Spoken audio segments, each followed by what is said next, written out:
Donc, bien sûr, souvent, les malades consultent tard, et puis le cancer qui au début était glottique devient sous-glottique, sus-glottique. Et donc, ce sont des tumeurs qui sont à plusieurs étages. Comme je vous ai dit, les points de départ ventriculaires, qui sont les moins parlants, arrivent souvent des cancers étendus aux 3 étages. Ça, vous comprenez ça. Alors on arrive à la classification TLM. Ça, vous en foutez. Vous n'allez pas l'apprendre par cœur, ça ne sert à rien. Ok? Je veux juste que vous reteniez ça. C'est qu'on parle de T3 quand il y a une fixité glottique. Et dès qu'on est en T3, on est en chirurgie radicale. Ça fait, c'est tout ce que je veux que vous reteniez de ça. Le reste, c'est pas important pour vous. Voilà. Le T3, c'est quand le larynx est fixé. Le T4, c'est quand c'est un cancer qui dépasse le larynx. D'accord? Et les T1, T2, ce sont des tumeurs qui sont traitables par une chirurgie conservatrice. Ça, c'est valable pour les cancers glottiques, sous-glottiques et sus-glottiques. Ça, c'est des plaques plus pour les ORL spécialistes, d'accord, que pour vous, qui êtes des externes pour l'instant. D'accord? Retenez simplement que dès qu'on parle de T3, c'est un larynx qui est fixé. Quand on parle de T4, c'est un larynx qui est dépassé. C'est-à-dire envahissement de la trachée, ce que vous voulez. Par contre, le N, je veux que vous le connaissiez par cœur. Parce que le N, il se répète dans tous les cancers ORL. C'est le même. D'accord? Tous les cancers de VADS. Donc le N1, c'est une tumeur, une adénopathie unique qui fait moins de 3 cm, qui est du même côté que la tumeur. Le N2, il est classé en ABC. Le C, c'est le plus gros. C'est une adénopathie qui est multiple, soit qui est contralatérale, soit bilatérale, qui fait entre 3 et 6. Le B, c'est multiple homolatéral entre 3 et 6. Et le N2A, c'est unique homolatéral entre 3 et 6. D'accord? Je vous rappelle, le N1, c'est inférieur à 3. D'accord? Le N3, ce sont des tumeurs, des adénopathies, qui font plus de 6 cm. D'accord? Ces histoires de N1, N2A, B, C, N3, c'est les mêmes pour tous les cancers de VADS. Langue, cavité buccale, ce que vous voulez. D'accord? Le N ne change pas. Le M, c'est évident, c'est M0 absence de métastase et M1 présence de métastase à distance. On peut aussi parler de MX quand on n'arrive pas à chiffrer. D'accord? Vous le trouverez dans certains ouvrages. Alors, on arrive au traitement. Le traitement de ce fameux cancer du larynx est comme tout traitement de toute pathologie carcinologique. But, moyen, indication. D'accord? Le but, en gros, devant d'autres tumeurs, qu'est-ce qu'on cherche à faire? On cherche à la traiter. C'est con comme la lune. On veut l'enlever. On veut l'enlever pour que le malade puisse survivre longtemps. Ça, c'est le premier but. Deuxième but, il faut lui donner une qualité de vie à cette personne qu'on va traiter pour un cancer. Parce que la personne qui va traiter pour un cancer, on ne parle plus de vie, on parle de survie. D'accord? Donc, qui dit survie dit qualité de vie assez médiocre. D'accord? Donc, on essaie de lui donner la meilleure qualité de vie possible. C'est-à-dire que c'est quelqu'un qui doit continuer à vivre socialement, à vivre maritalement, à vivre avec ses enfants, ce que vous voulez. Donc, il faut lui donner une qualité de vie.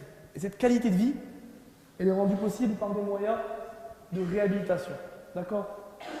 C'est pour ça qu'on essaye toujours de préserver l'anatomie fonctionnelle et assurer une meilleure qualité de vie. Ça veut dire quoi? Préserver l'anatomie, c'est essayer d'être conservateur. Ça veut dire qu'en clair, devant tout cancer, que ce soit du larynx, de l'estomac, du côlon, du poumon, ce qu'on veut en matière de cancéro, puisqu'on ne sait pas encore comment on traite le cancer. Hein. C'est bête ce que je vous raconte, mais un cancer, aujourd'hui, sur le plan thérapeutique, on fait ce qu'on appelle une réponse locale à une maladie générale.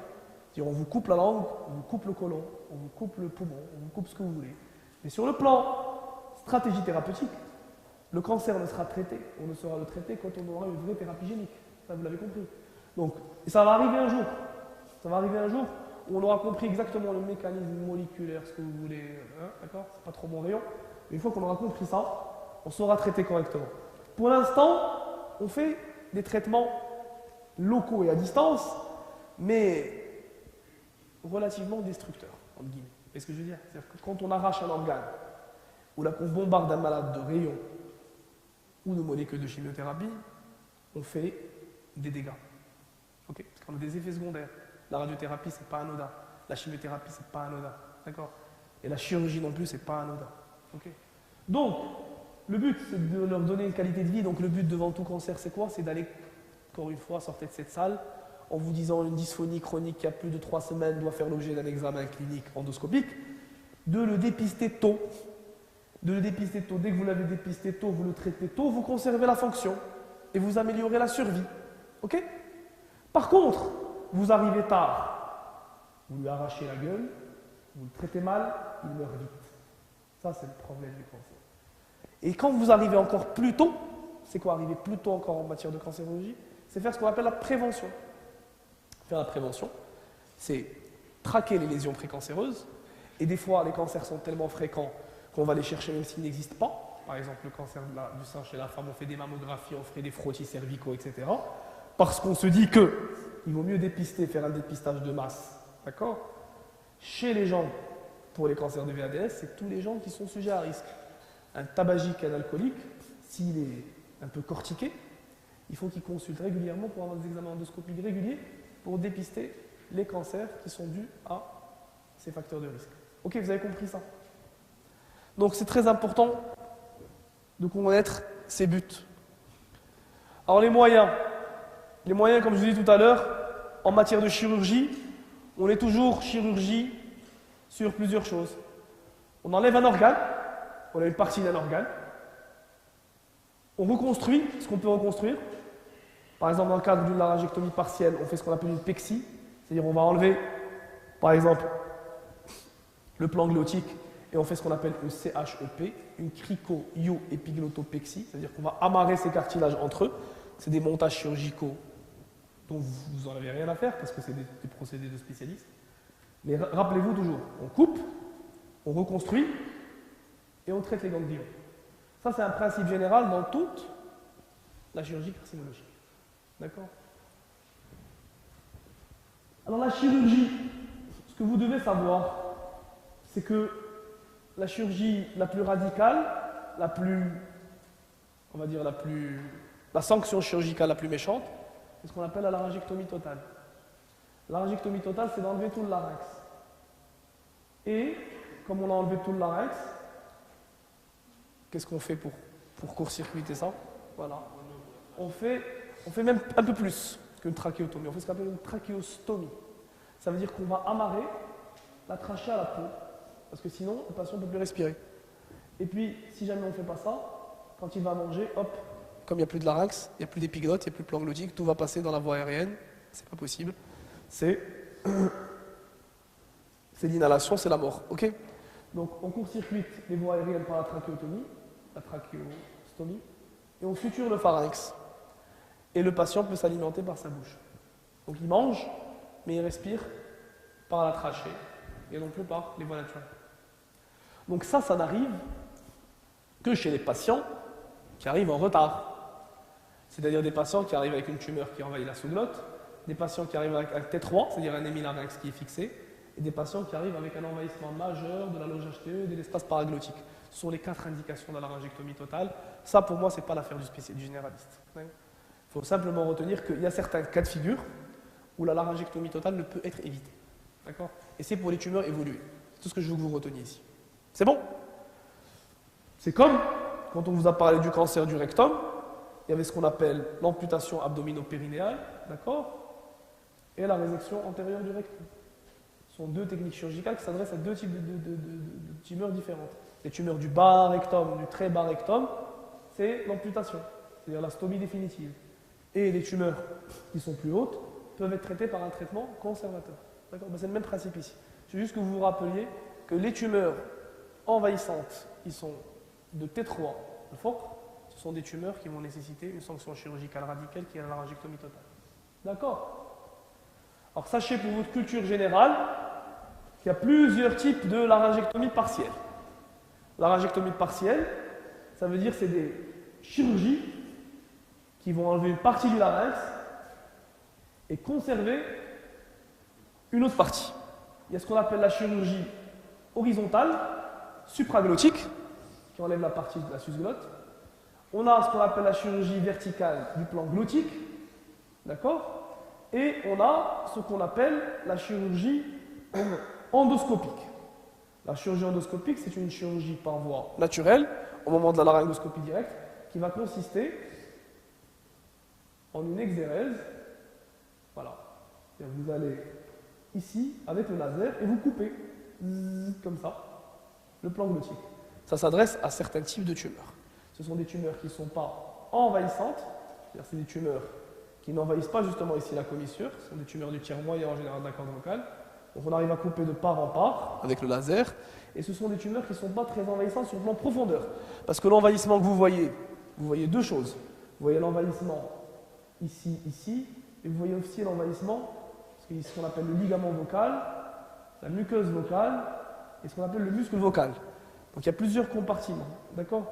Donc plus la tumeur n'envahit pas en profondeur, plus vous pouvez réaliser un traitement endoscopique au laser, d'accord? Ça s'appelle les cordectomies au laser, il y en a 5 sous-types, ça c'est des choses de culture générale, c'est vraiment affaire de spécialistes et non pas d'externes, d'accord? Voilà, donc je veux que vous vous rappeliez que la laryngectomie partielle respecte l'anatomie et qu'elle se termine toujours en post-opératoire immédiat par une trachéotomie provisoire, d'accord? C'est comme quelqu'un que vous opérez d'une colectomie, vous mettez une stomie provisoire et vous ferez un rétablissement de la continuité, c'est le même principe. C'est vous protégez vos voies aériennes par la trachéo et ensuite, en général au bout de 10 jours, vous décanulez le malade. Et vous, en général, vous faites des décanulations progressives. C'est-à-dire vous le décanulez le jour et pas la nuit, il dort avec, comme ça il s'habitue. Si vous le fuyez la journée, et petit à petit, il va s'habituer, on va le décanuler définitivement. D'accord? Alors la chirurgie des aires ganglionnaires. La chirurgie des aires ganglionnaires, comme je l'ai dit tout à l'heure, elle s'adresse évidemment aux tumeurs des 3 étages, donc dès qu'il y a une laryngectomie totale. Elle s'adresse évidemment aux tumeurs du plan susglottique, et elle s'adresse aussi aux tumeurs du plan sous-glottique. Ça veut dire quoi? Laryngectomie totale égale curage ganglionnaire radical. Bilatéral. Si jamais vous avez une tumeur du plan glottique strict et que vous faites une chirurgie partielle du plan glottique, pas de curage. Chirurgie partielle, susglottique ou sous-glottique, curage. Parce que cancer très lymphophile. Vous savez, vous avez retenu ça. Je vous l'ai dit tout à l'heure. Dès que vous avez une tumeur sus ou sous-glottique, c'est curage. Tumeur du plan glottique strict, pas de curage. D'accord? Tumeur des 3 étages, évidemment, curage. Donc le curage, il y a plusieurs types. Il y a ce qu'on appelle le curage fonctionnel. Quand on dit fonctionnel, c'est-à-dire qu'on garde 3 éléments. La jugulaire interne, le nerf spinal. Vous savez ça ou pas? Non, ça vous dit rien? Le curage fonctionnel garde la veine jugulaire interne, le nerf spinal et le muscle sternocléidomastoïdien. D'accord? Le curage traditionnel ou radical supprime ces éléments. D'accord? Il y a ce qu'on appelle des curages radicaux modifiés. Ce sont des curages où on garde un des 3 éléments. Par exemple, on sacrifie le nerf spinal en gardant la jugulaire. Donc le premier moyen dont je vous ai parlé, c'est la chirurgie.